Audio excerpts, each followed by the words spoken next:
श्री अखंड विद्यानंद जी महाराज की जय। सद्गुरु मुनिवा भगवान की जय। शिवोहम शिवोहम शिवोहम।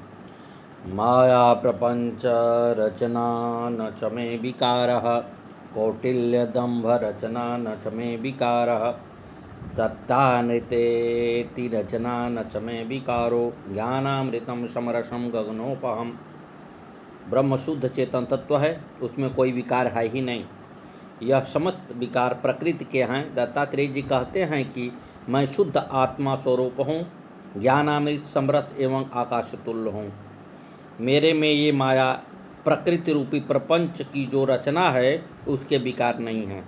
यह सृष्टि माया की ही रचना है। कुटिलता और दंभ की रचना मन का ही विकार है, मेरा नहीं है। सत्य और मिथ्या की रचना भी मेरे विकार नहीं है। मैं इस सभी रचना विकारों से परे चेतना मात्र हूँ। संध्यादिकाल रहितं न च मे वियोगो, रातं प्रबोध रहितं बधिरो न मोकः, एवं विकल्प रहितं न च भावशुद्धि, ज्ञानामृतं समरसम गगनोपहम। दत्तात्रेय जी कहते हैं कि मैं आत्मा होने से संध्या, मध्यम, प्रातः आदि कालों से रहित हूँ, किंतु इनसे मेरा वियोग भी नहीं है। अर्थात काल भी मैं ही हूँ। मैं आंतरिक ज्ञान से रहित हूँ, फिर भी गूंगा बहरा नहीं हूँ। मैं ही पूर्ण ज्ञान हूँ। मैं सभी विकल्पों से रहित हूँ, किंतु चित्त शुद्धि मेरे में नहीं है, क्योंकि मैं चित्त नहीं हूँ। मैं पूर्ण ज्ञान स्वरूप एक रस तथा आकाश तुल्य हूँ। निनर्थिनादरहितं हि निराकुलं वै, निश्चित्तचित्त विगतं हि निराकुलं वै, संविद्धि सर्वविगतं हि निराकुलं वै, ज्ञानामृतं समरसं गगनोपहम। दत्तात्रेय जी कहते हैं कि मैं आत्मस्वरूप हूँ, इसलिए मेरा कोई स्वामी नहीं है, न मैं किसी का स्वामी ही हूँ, क्योंकि मैं एक ही हूँ। मेरा कोई कुल भी नहीं है। मैं बिना चित्त वाला हूँ, न मेरा कोई चित्त ही है। इसलिए मैं व्याकुलता से रहित हूँ, क्योंकि व्याकुलता चित्त का ही गुण है। मैं सर्व से रहित हूँ, फिर भी सर्वगत हूँ। सब में मैं ही हूँ, किंतु मेरा कोई नहीं है। मैं एक ही ज्ञानामृत समरस एवं आकाश की उपमा वाला हूँ। कांतार मंदिरमिदं हि कथं वदामि, संसिद्ध संशयमिदं हि कथं वदामि, एवं निरन्तरशमं हि निराकुलं वै, ज्ञानामृतं समरसं गगनोपहम। दत्तात्रेय जी कहते हैं कि मैं आत्मरूप होने से ज्ञानामृत समरस तथा आकाश के तुल्य सर्वव्यापक हूँ। फिर मैं इस जगत को शून्य मंदिर किस प्रकार कहूँ? यह संशय युक्त है, ऐसा भी मैं नहीं कह सकता। न यह कह सकता हूँ कि यह निरंतर सम एवं निराकुल है, क्योंकि संसार और मेरे में भेद होने से ही ऐसा कथन हो सकता है। मैं ही सब कुछ हूँ, फिर इस जगत को अपने से भिन्न मानकर इस प्रकार का कथन कैसे करूँ? मैं आकाश से तुल्य सर्वव्याप्त हूँ। निर्जीव जीव रहितं सतं विभाति, निर्जीव बीज रहितं सतं विभाति, निर्वाण बंध रहितं सतं विभाति, ज्ञानामृतं समरसं गगनोपहम। दत्तात्रेय जी कहते हैं कि मुझे सतत यह दिखाई दे रहा है कि यह जगत न जड़ है, न चेतन, न निर्जीव से रहित है, न निर्बीज से रहित है, न बीज के रहित ही है। यह निर्वाण एक बंध से भी रहित है, क्योंकि यह एक ही ब्रह्म तत्व सर्वव्याप्त है, जिसमें इस प्रकार भेद की कल्पना ही नहीं की जा सकती। मैं ही स्वतंत्र आत्मरूप ज्ञानामृत समरस एवं आकाश तुल व्याप्त हूँ। सतगुरुदेव भगवान की जय। श्री मौनी राम भगवान नमो नमः। सतगुरुवे नमः, सतगुरुवे नमः। काफ़ी आगे जाने पर उन्हें एक संत की कुटिया मिली।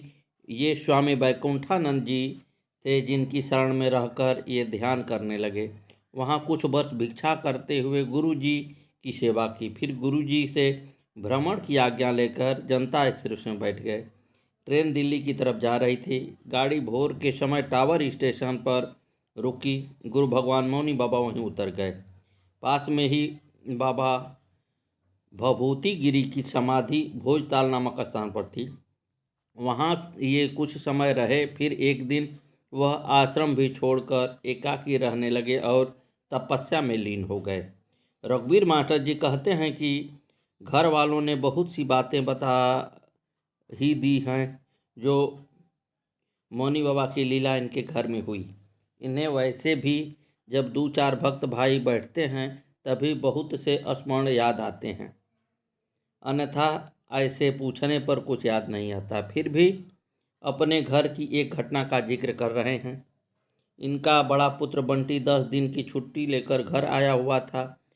सब कहने लगे कि कुछ दिन और रुक जाओ, परंतु उसकी छुट्टी खत्म होने वाली थी। मौनी बाबा बोले, अरे फ़ोन कर दे हो। अरे ला, हम ही फ़ोन कर देते हैं। उधर बंटी फ़ोन मिलाने लगा। इधर गुरु भगवान ने अपने कान पर हाथ रखा और कहने लगे, हेलो, हाँ सर, मेरी 10 दिन की छुट्टी और बढ़ा दीजिए। इस प्रकार कहकर मौनी बाबा ने हाथ नीचे कर लिया। तभी बंटी का फ़ोन लग गया और वह अफसर से बोला, सर मेरी 10 दिन की छुट्टी और बढ़ा देते तो ठीक रहता। उसका अफसर उधर से बोला, अरे भाई, अभी अभी तो बात हुई, बढ़ा तो दिया आपकी 10 दिन की छुट्टी। बंटी तो अवाक रह गए। उसने वहाँ बैठे लोगों को यह बात बताई तो सभी अचंभित हो गए। मौनी बाबा ने किस प्रकार इस बात को अंजाम दिया यह तो वही जाने। देखने वाले ने तो बस देखा। रघुवीर मास्टर जी कहते हैं कि हम तो बस उनकी कृपा की शरण में ही रहते हैं। सदगुरुदेव भगवान की जय। श्री मौनी बाबा भगवान नमो नमः। एक बार सुल्तानपुर आश्रम पर चित्रकूट से महामंडलेश्वर दयानंद जी के साथ काफ़ी संत आए थे और सत्संग प्रवचन आदि हुआ था। तब शेरपाल सिंह के मन में विचार आया कि मौनी बाबा की सेवा करने वाले तो बहुत बड़े बड़े हैं, शायद मुझे सेवा करने का अवसर न मिले। उन्होंने मौनी बाबा से प्रार्थना की और इसी विचार के साथ प्रसाद लेकर वे गांव चले आए। 8 दिन बाद रघुवीर मास्टर जी द्वारा सूचना मिली कि मौनी बाबा का विचार कुछ दिन गांव में रहने का है। शेरपाल सिंह ने मास्टर जी से कहा कि मौनी बाबा उनके घर आ जाएं या खेत पर उनके लिए कुटिया डाल दूं। गांव में ही उनकी एक खाली जगह थी, वहीं जगह मौनी बाबा को पसंद आ गई। इस प्रकार करीब 3-3.5 महीने मौनी बाबा ने उनको अपनी सेवा का मौका दिया। फिर उसके बाद भी समय समय पर उनको मौनी बाबा की सेवा का मौका मिलता रहा। भैया जी कहते हैं कि एक दिन गुरुजी मौनी बाबा के साथ गाड़ी में बनारस जा रहे थे। गुरुजी बोले, अरे हम तो कहीं बाहर रही हो। शेरपाल भैया जी बोले, मेरा ट्यूबवेल है, न हो तो वहीं कुटी बना दूं।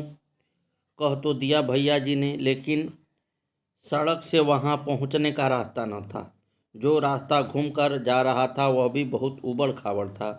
4-5 रोज बाद जब ये लोग गांव वापस लौटे तो गुरुजी बोले, चल तेरे ट्यूबवेल पर चले देख लें। शेरपाल बोले, बाबा रास्ता खराब है, गाड़ी न पहुंच पाएगी। परंतु वह बोले, अरे पहुंच जाई हो। तब भैया जी गांव के एक लड़के से बोले, ट्रैक्टर लेकर आ जाओ, अगर गाड़ी फंसी तो ट्रैक्टर से खींचना पड़ सकता है, टोचन लेते आना। ये लोग कार से चले और आश्चर्य, गाड़ी बड़ी आसानी से ट्यूबवेल तक पहुंच गई।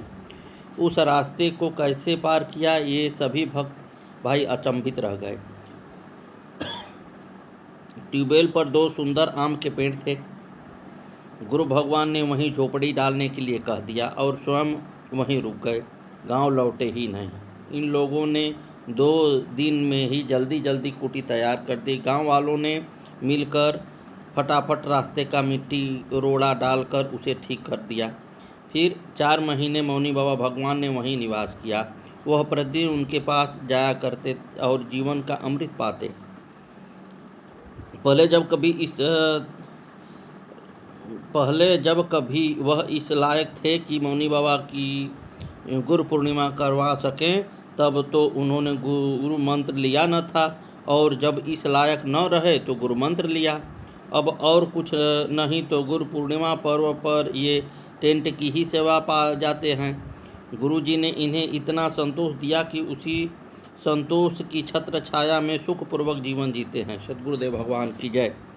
पुत्री उपासना का एक्सीडेंट चारा काटने वाली मशीन से हुआ। चारे का मुट्ठा ठीक से लग नहीं पा रहा था। वह भाई को हटाकर चारा मशीन में मुट्ठा लगाने लगी। उसके लंबे लंबे बाल थे। अचानक उसके बाल मशीन की घूमने वाली चक्री में आ गए।